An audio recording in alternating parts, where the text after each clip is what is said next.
any idea what the economic impact was on the area? Yes. Okay. So we've estimated the economic impact year one at 15 million. Whoa. Which is huge. And then one of the things that we were able to do, we started a program called the Business Unite program. And that program gave preference to minority-owned businesses that were interested in vendor opportunities. So everything from barricades to catering to porta potties. If it was a minority-owned business, we did everything possible to use them and to also encourage our contractors to use them. So the company, for example, who did our Fan Fest, they used some of our businesses that were a part of that program.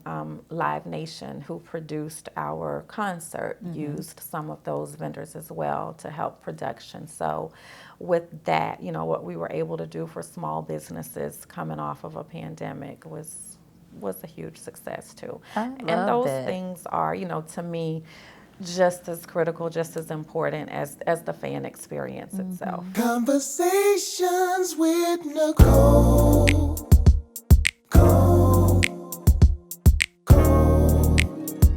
Conversations with Nicole. Let's talk about it. Tell me all about it. I'm here. I wanna know what's on your mind.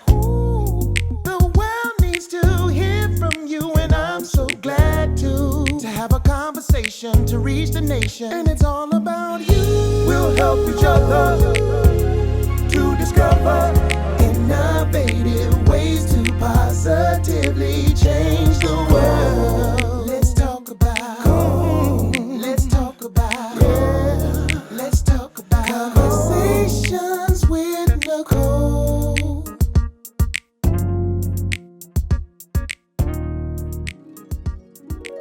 So I am super delighted to be sitting here with Kendra Bulluck, the woman who is responsible for bringing back the Orange Blossom Classic. Thank you for being here with me today. Thank you for having me. So you are from North Carolina originally. Yes. But moved to Miami. Okay. That's correct. Moved to Miami in middle school very early on. Attended my last year of middle school in North Miami Beach, and then of course went on to high school and college in South Florida.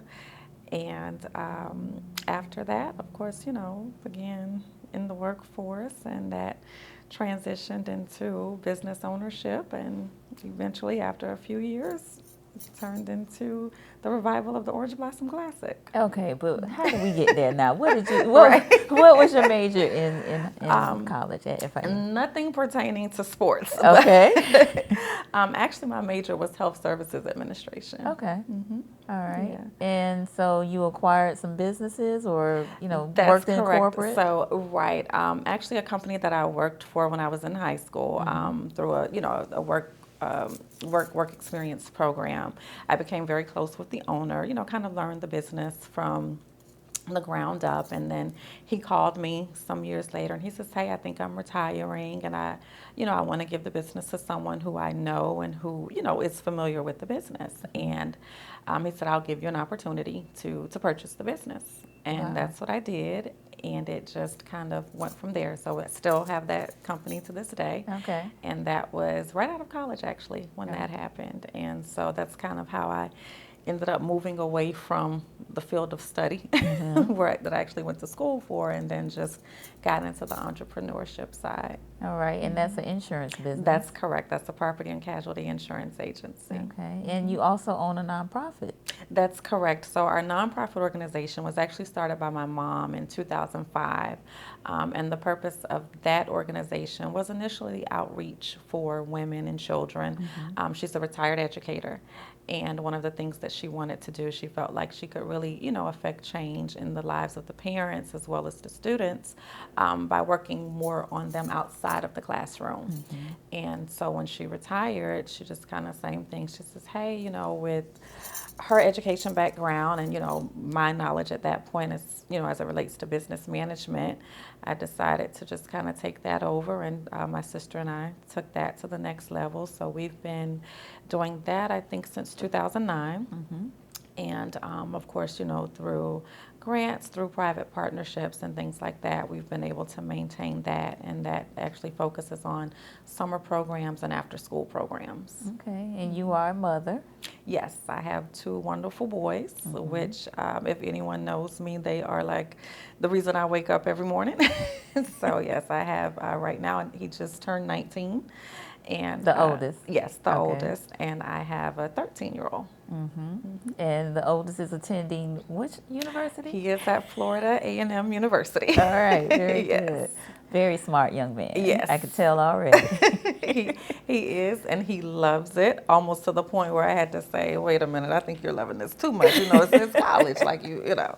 But yeah, he is at FAMU. Wonderful. Now, we gotta talk about how we get to the place of you bringing back the classic. Like, what? Give me all the words. Like, what prompted that? Well, again, being originally from North Carolina, and most of my family attending HBCUs, I grew up around that culture, around that environment. My mom attended Shaw University, my sister attended North Carolina Central University, and then of course just through cousins, family members, extended family that, you know, were older than me, we spent a lot of our time on campuses of HBCUs, be it for homecoming, classics, things like that. I remember between Winston-Salem State and North Carolina Central, there was this game, the Battle of the I-40 Classic, and we would attend that, and then we had, you know, the Down East Classic. So it was always, you know, something pertaining to HBCUs. Well, coming, you know, to South Florida, it was a little bit different. You know, we locally, you know, our HBCU, Florida Memorial, of course, is there, but it was kind of all about the University of Miami, you know, Florida, the Florida State rivalry. So my dad, you know, however, was a huge Marching 100 fan. So that was how, me not being a native Floridian, that's how I learned about, you know, FAMU and the Marching 100 and the HBCU culture. But we didn't have that like in our backyard, so to speak. So So I got to interrupt you there. Did you attend the Florida Classic? I did. Okay. Yes, I did. All right. So, you know, but working, you know, with our after school program and working with kids, we also had a program that was geared towards student athletes as far as helping them to maintain eligibility so that they could play high school sports. And, you know, I really didn't hear a lot about those students saying, I want to go to an HBCU. It was, if I don't get to the University of Miami, or if I don't get to this, you know, big, you know, D1 school, then, you know, I don't, there's no other option for me. So just in, you know, talking to different people in the community and hearing the stories of what the Orange Blossom Classic was like, you know, and what it meant to the community. It was so much greater than football. It really was about the culture. It was about celebrating Black excellence. And, you know, I would hear more about the parade, I think, than I would the game itself. So between my dad and listening to different students and my own, you know, my oldest son, my youngest one, he was a little too young at the time, but my oldest one being actively involved in sports, which is how, you know, as a mom, whatever they're involved in, you want to support it. So their dad was very, very instrumental in getting them in sports. But then, of course, you know, you kind of take on the role of mom. Right. So just from there, thinking, okay, well, why not bring this back? It's something for the community. It's something for our children that they could actually experience. And, you know, I think it would help us to kind of establish that pipeline to get kids thinking about HBCUs as an option, not just the University of Miami and Florida State. Indeed. So I am a Miami girl. So I grew up going to the Classic, the Orange Blossom Classic, to the game, to the parade, loving to see the Marching 100 in the parade and also during the halftime show. So I can definitely testify to all of that excitement and energy as it relates to it. And when I think back on it, probably a Rattler was being born then. At that point, yeah, right. I probably didn't realize it, but yeah, you know, the excitement around FAMU and what it represented. So Yeah. kudos to you for, Thank you know, you. bringing it back. Thank you. So let's talk about this journey. Like, I know you said you know, your dad and the influence of, you know, your other family members that attended HBCUs, but how do you like embark on the journey of getting the rights to the Orange Blossom Classic, and then like tell me how that started? Well, so I originally, you know, my first conversation with the work that we did in the community with the nonprofit, I went to our now vice chair, Commissioner Gilbert, who is a Rattler, and I said, I think, you know. And a Norland Viking at that. Exactly, Which is where yes. I went to high school. Yes. So shout out to Commissioner Gilbert. Yes. So I said to him, I said, you know, what do you think we can do this? And he says, well, you know, let's make some phone calls, let's talk to some people. So of course we reached out to FAM, we reached out, you know, because you have to have a venue, we reached out to the stadium, and, you know, we just started having different conversations. And, you know, definitely it took some time. But in the process, you know, while we were going through that process of, you know, getting all of the right people in place and having the right conversations, I was, of course, you know, doing all of the things on the back end from a business standpoint. So just already having, you know, certain people in place with my existing businesses, you know, I just kind of put my team on it and said, let's research this. Let's see what we would need to do. We found out, of course, that the name, all of those things were still available. Okay. So we, you know, started just going through that process of getting it done and getting the trademark again and getting everything approved. And once we got the right people in the right place with, you know, FAMU, of course, then from an infrastructure perspective, we were ready to go. Nice, So timing is definitely everything. And that was actually a 10-year process. I was about to say, this was about 10 years in the making, right? A 10-year process, Okay, yes. all right. Yes. So take me to 2020, because that's when, you know, that's when everything happened. Well, in terms of the actual event, you know, talk to me around like leading up to. Well, we made the announcement in 2019 that we were reviving the Classic. It was scheduled to return 2020. Of course, we all know March 2020, life as we know it completely changed. But we were still kind of moving along because you just didn't know. Remember, we were going to be shut down for 2 weeks and everybody was going back to life as, you know, as normal. I think we are in our new normal, but yeah. So, of course, that year we were scheduled. We were, you know, kind of do it on a smaller level. It's year one, just kind of get our feet wet, put a filler out there, see how everyone responded to it. So our matchup at the time was with FAMU and Albany State. And then, of course, when both conferences ended up canceling their football schedules for that year, we already had Jackson State actually slated for year two. So 2020, we just said, okay, we'll let that go, and we moved into planning for 2021. And then who knew that, you know, Jackson State, after we finalized our agreement with them, that they were going to bring in Coach Prime. So, you know, again, timing is everything. So, you know, FAMU, you know, with everything that Coach Simmons has done as far as reviving their program, and then, of course, you know, with Coach Prime coming in on Jackson State's side, we had a really good matchup for 2021. And we have South Florida and NFL Stadium, and then, you know, holiday weekend. So it just made for the perfect fit. It was a trifecta. It really was. I was there. It felt like homecoming in Miami. FAMU homecoming in Miami. That's exactly what it felt like. And that's exactly what we wanted. I'm so glad to hear you say that, because what I kept telling my team during the whole process, I said, I want it to have a classic feel, but I also want our kids to have a bowl game experience. So there are some things, you know, that when you bring in two HBCUs, I mean, the culture is there already. It's just some things, they just do it different, you know, so that part was there. But there are other things that certain elements of what they do in the other world, in the bowl world, you could say, that I wanted to bring over, you know, specifically for the student athletes as well.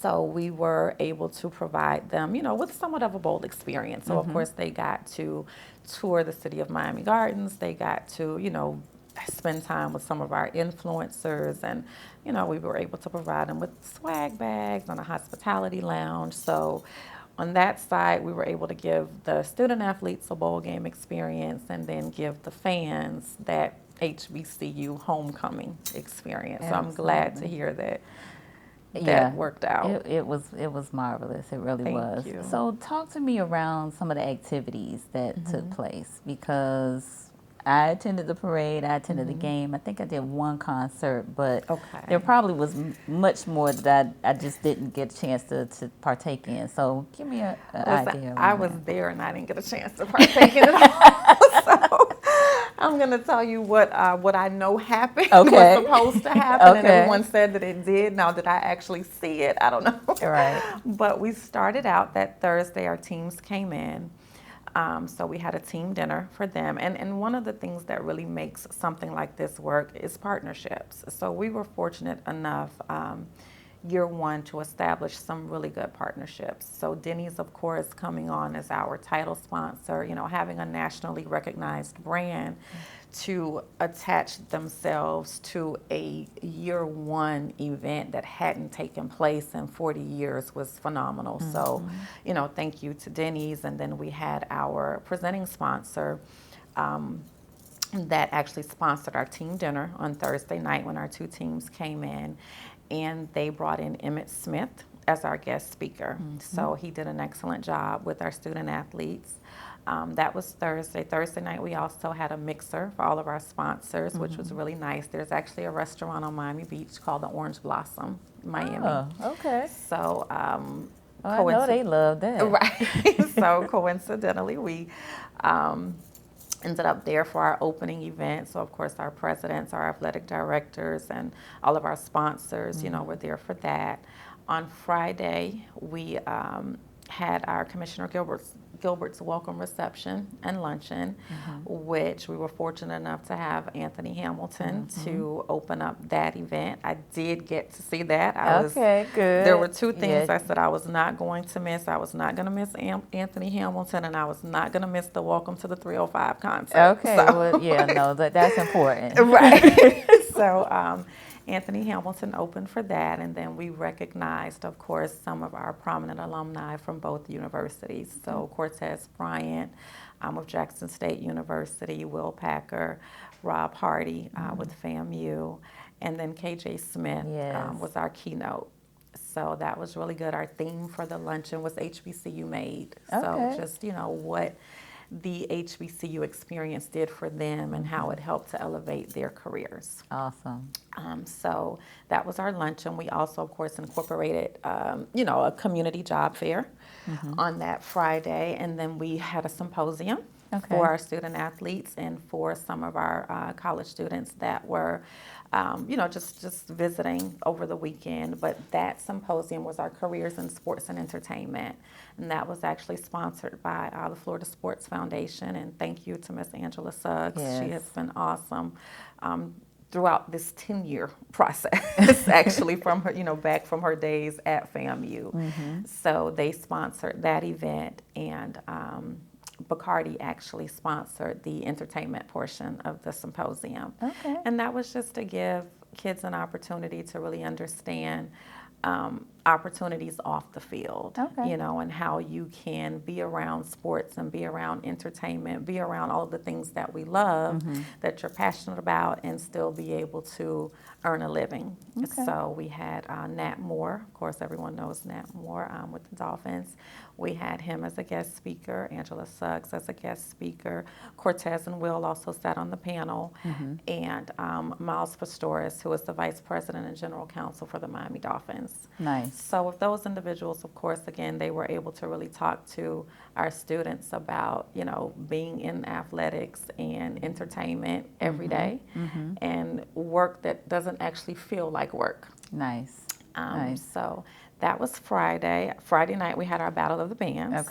And then on Saturday morning, we brought back the parade. And we had our Empowerment Fest. So that was just a community day, opportunity for our sponsors, again, to showcase some of their goods and their services and providing health screenings and things like that for the community. And then Saturday night was our Welcome to the 305 concert. So that featured All of our known Miami artists. And I actually found out that that was like the first time in years that all of them had actually been on stage together. Wow. So that was, of course, our very own Uncle Luke. Yes. And Trick, Trina, Ball Greasy. Yeah. And I think we had someone else. Oh, JT Money. Okay. Yes. And then we had some pop-up appearances as well by CeeLo Green. Oh, yes, he sure was there. Right. Okay. So that was Saturday. And then Sunday we kicked off at Hard Rock. Indeed. Let's talk about Conversations with Nicole. Stay tuned for more Conversations with Nicole.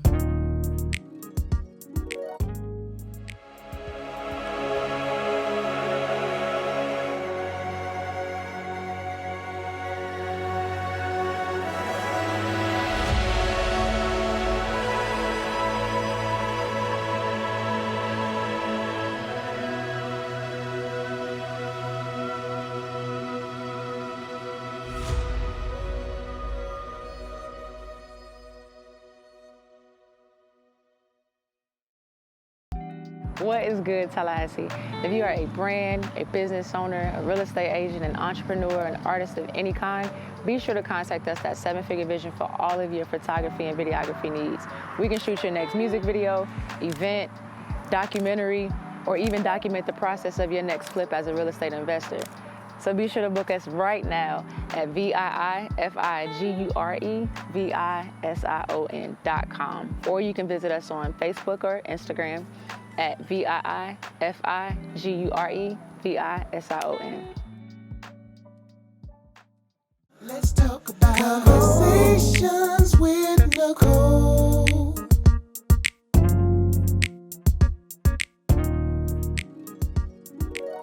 So Sunday was the big event. Yes. Game at 3? Yes. Okay. Kicked off at 3 3 p.m. o'clock. Okay, so game day, what are you like on game day? So game day started out that morning with interviews and things like that. You know, ESPN and some of their affiliates, the Undefeated, they were, again, excellent partners. You can't do something, and I'll say this over and over again, you can't do something of this magnitude without the right partnerships. So with ESPN, and then, of course, you know, Dion filming his docuseries. So started off that morning with just a lot of interviews. And then got to the stadium, I guess maybe an hour and a half or so before kickoff. And I told my staff I want a radio. I just want to know what's going on. And so I had to fight with them because nobody wanted me to have a radio.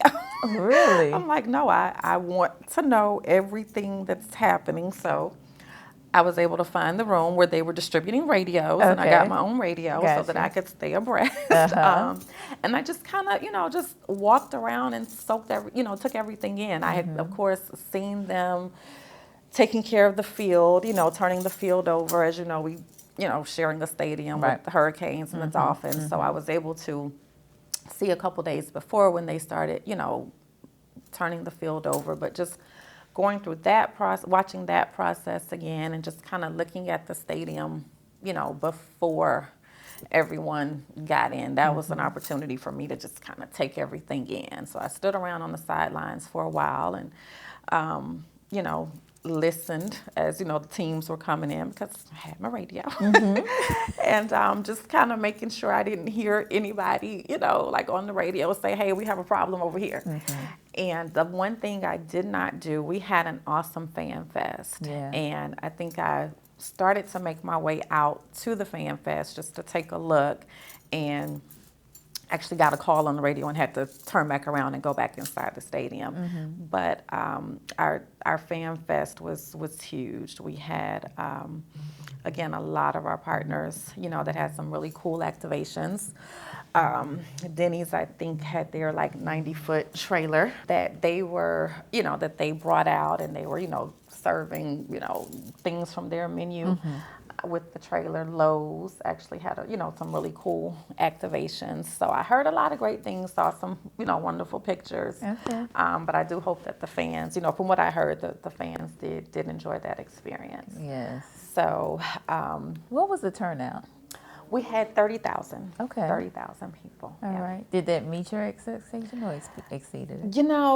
It really exceeded my expectations. Year one, and we were also on that edge of Delta at that time was what we were dealing with. So we kind of thought we had moved a little bit because we were back outside opening up, and then when the Delta variant came, I was cautiously optimistic because, of course, tickets have been sold, but, tickets being sold is one thing, and then people actually being there, showing up.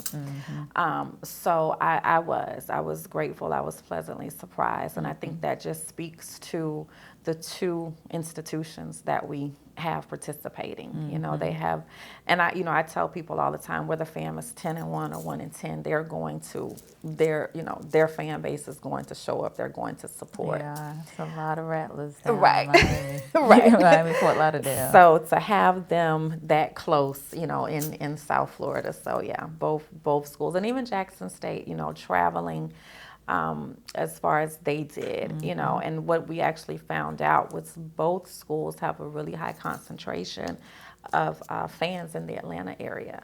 So we had both traveling, both Tigers and Rattlers that traveled from the Atlanta area. So I was grateful for the attendance. Now, of course, we want to exceed that in 2022. Yes, we do. Yes, but I was very, very happy, very satisfied. And any idea what the economic impact was on the area? Yes. Okay. So we've estimated the economic impact year one at $15 million. Whoa. Which is huge. And then one of the things that we were able to do, we started a program called the Business Unite program. And that program gave preference to minority-owned businesses that were interested in vendor opportunities.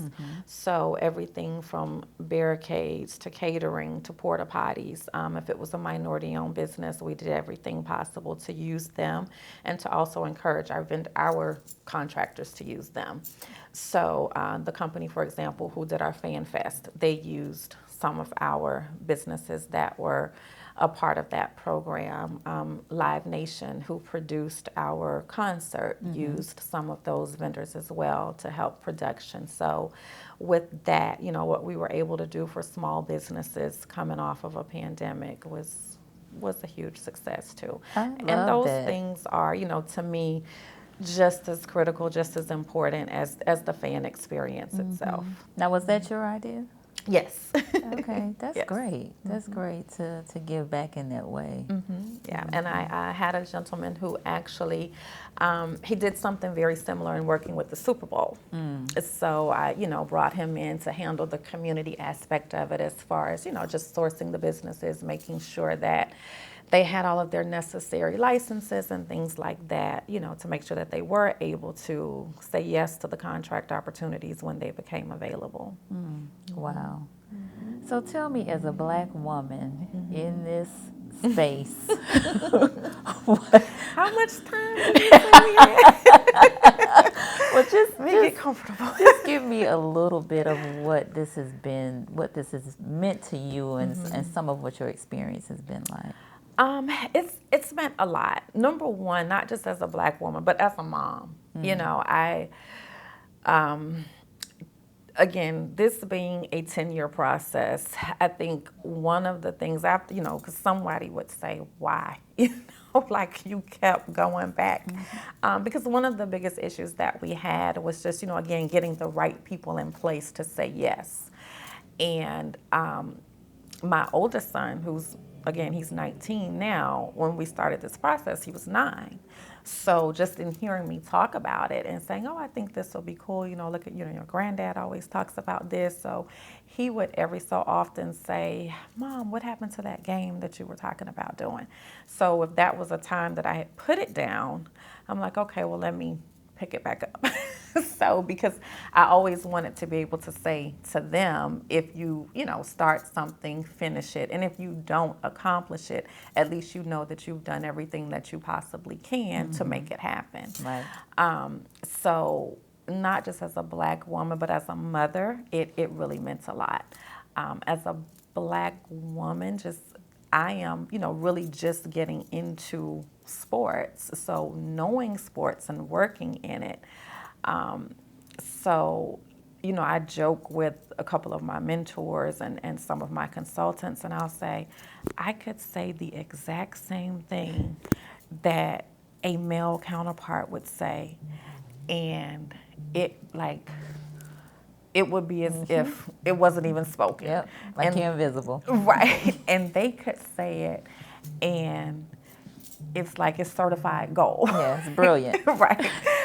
So now, those are things. It depends. It depends on who you're working with. But I had to kind of, learn that, okay, you've just got to make people hear you. You know. So I went through that phase, and again, having mentors, it really helped. It made a difference. So, again, it depends on the room. Depends on the room that you're in. All right. Now, what are I know we talked about your hopes for greater turnout for 2022, but do you think you'll expand on the Classic in terms of some of the activities, or what are your thoughts around that? We will expand on the Classic with some of our activities. We will probably, because of, when my staff sees this, they'll probably have a fit, so we will probably contract and outsource some of those opportunities because it is a lot.